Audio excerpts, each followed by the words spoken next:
Hi hello guys welcome back to my daily home పూజ. అందరికీ ముందుగా గుడ్ ఈవినింగ్ అండి.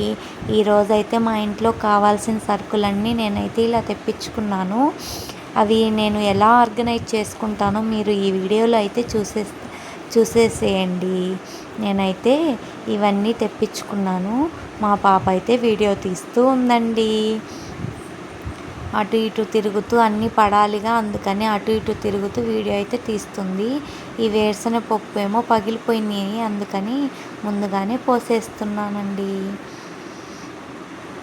ఇలా డబ్బాలు పోసుకోవడానికి డబ్బాలన్నీ ఇలా మనం దగ్గర పెట్టుకుంటే తొందరగా సర్దేసుకోవచ్చు. ఇలా సరుకులు అయితే ఇలా అన్నీ నేను ఏమేమి కావాలో పోసుకోవడానికి డబ్బాలు అయితే ఇలా అన్నీ దగ్గర పెట్టేసుకొని ఇవన్నీ ఓపెన్ చేసుకొని వాటిల్లో అయితే పోసేసుకుంటానండి. కొన్ని ఇంకా బయట స్టాక్ ఉండవు అనుకుంటే అవైతే ఫ్రిడ్జ్లో నింపుతాను. ఇవైతే పౌడర్ డబ్బాలు, మన సోపులు, సరుకులు, పీతాంబరం అవన్నీ ఉన్నాయి కదా, అవైతే ఈ సరుకులండి. ఇవైతే ఇంట్లో సరుకులు. మా తాలింపు గింజల డబ్బా చూసారా ఎలా ఉందో? మీరైతే కామెంట్ చేయండి ఎలా ఉందో. ఏంటి అన్ని తాలింపు గింజలే పోస్తున్నా అనుకుంటున్నారా? అవునండి, మనం ఎక్కువ యూజ్ చేసే అదే కదా. మామూలుగా అయితే నేను మెంతులు, ఆవాలు, జీలకర్ర అవన్నీ వేస్తాను. ఈసారి అయితే జీలకర్ర, తాలింపు గింజలు ఒక్కటే వేస్తున్నాను. ఎందుకంటే మనకి ఇంపార్టెంట్ ఇవి అవే కాబట్టి. జీలకర్ర అయితే నేను పౌడర్ చేసి పెట్టుకుంటాను. ఒక ప్యాకెట్ ఇలా పోసుకుంటాను తాలింపు గింజల్లోకి. ఒకటేమో మిక్సీ పట్టేస్తానండి. ఎందుకంటే మనం మజ్జిగ తాగుతాం కదా, దాంట్లో కొంచెం పౌడర్ వేసుకొని మేమైతే డైలీ తాగుతాం. పిల్లలకు కూడా అది వేసిస్తే కొంచెం బాగా అరుగుదల అవుతుందని నేనైతే అలా ఇస్తానండి. మామూలుగా అయితే పిల్లలు ఇష్టపడరు కదా మజ్జిగ, అలా పొడేసుకొని తాగితే చాలా బాగుంటాయి మజ్జిగ. అందుకని అలా అయితే ఇస్తాను. చాలా ఇష్టంగా తాగుతారు మా పిల్లలైతే. ఇంక ఇవన్నీ ఓపెన్ చేసుకొని డబ్బాలకైతే నింపుతున్నానండి నేను. మా పాప అయితే వీడియో తీస్తూ ఉంది. ఇవైతే కందిపప్పు. ఈ ఏంటి మొన్న మీ నాన్నమ్మ వాళ్ళ ఊర్లో తెచ్చుకున్నావు కదా, ఏంటి మళ్ళీ తెప్పించుకున్నావు అనుకుంటున్నారా? అవునండి, మా హస్బెండ్ అయితే ఆ వేపిన కందిపప్పు అయితే కొంచెం ఇష్టపడడు. ఎందుకంటే కొంచెం బ్లాక్గా ఉంటాయి కదా ఆ పప్పు, అందుకని ఇష్టపడడు. అందుకని అయితే ఇదైతే మామూలు పప్పు అయితే తింటారు వీళ్ళు. నేనేమో ఈ పప్పు సరిగ్గా తినను, అదైతే ఇష్టపడతాను. ఎందుకంటే మా అమ్మ వాళ్ళ ఇంట్లో ఉన్న దగ్గర నుంచి చిన్నప్పటి నుంచి మాకు అదే అలవాటు, పండించుకున్నవే.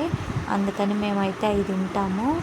వీళ్ళైతే ఇవి తింటారండి. ఇంకా అందుకని ఇంట్లో మగవాళ్ళు ఏం తింటారు అదే చెయ్యాలి కదా, అందుకని అయితే అవైతే తెప్పించుకున్నాను ఎక్కువ. ఇంకా ఇవి అయిపోతే అప్పుడైతే ఇంకా అయిపోయిన వేళ అప్పుడైతే అవి ఓపెన్ చేసి అవైతే నేను ఆ పప్పు అయితే చేస్తాను.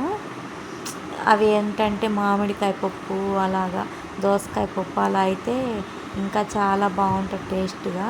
అలా అయితే చేస్తాను. ఇంకా ధనియాలు అవన్నీ ఉన్నాయండి. మామూలుగా అయితే సరుకులు తెచ్చినప్పుడే నేను అన్నీ మిక్సీ పట్టేసుకుంటాను. కారాలు, చిన్నులపాయ కారం, ధనియాల కారం, ఇలా అన్నీ ఒకేసారి మిక్సీ పట్టేసుకుంటా. జీలకర్ర పొడి, ఆవాలు, మెంతులు ఉన్నాయి కదా, అవైతే రెండు కంబైన్ చేసేసి అదైతే పొడి చేసి పెట్టుకుంటా. ఎందుకంటే పులుసులు ఉన్నాయి కదా, చేపల పులుసు, బెండకాయ పులుసు, దొండకాయ, ఏ పులుసుల్లో అయినా కొంచెం మనం పప్పు చేసుకున్నా కానీ ఆ పొడి కానీ ఆ రెండు మిక్స్ చేసి జీలకర్ర, మెంతులు, ఆవాలు ఆ మూడు కలిపి మిక్సీ పట్టేస్తే చాలా బాగుంటుందండి. ఆ మూడు కలిపి మిక్సీ పట్టి అది కానీ కొంచెం అర స్పూన్ కానీ వేసుకుంటే మన పులుసుల్లో అలాగా అన్నిట్లో వేసుకుంటే చాలా టేస్ట్గా ఉంటాయి కర్రీస్. అందుకని ఇలా అయితే రెండు కంబైన్ చేసి పోసేసుకున్నాను దానికోసమని. ధనియాలు, రసం పొడి అవి కూడా ముందుగానే వేసి పెట్టేసుకుంటా అండి. అది చాలా ఉంది రసం పొడి కూడా, అందుకని ఇంకా ధనియాలు అయితే వేయలేదు ఈసారి. అదైతే కారం వేద్దాంలని అలా ధనియాలు పోసేసుకున్నాను. చింతపండు ఈసారి డబ్బాలు తీసుకొచ్చారండి. మామూలుగా అయితే విడిగా తీసుకొస్తారు, ఈసారి అయితే ప్యాకింగ్ డబ్బాలే తీసుకొచ్చారు. మామూలుగా ముందు పాతది ఉందని చెప్పి అదైతే ఓపెన్ చేయలేదు. ఇంకా ఇవి చింతపండు బయట ఎందుకులే కలర్ మారుతుందని అవి కొన్ని ఫ్రిడ్జ్లో పెట్టేయని చెప్పా కదా, ఆ చింతపండు కూడా ఫ్రిడ్జ్లో అయితే పెట్టేశానండి. నేనైతే ఇలా సరుకులన్నీ ఇలా ఆర్గనైజ్ అయితే చేసుకున్నాను.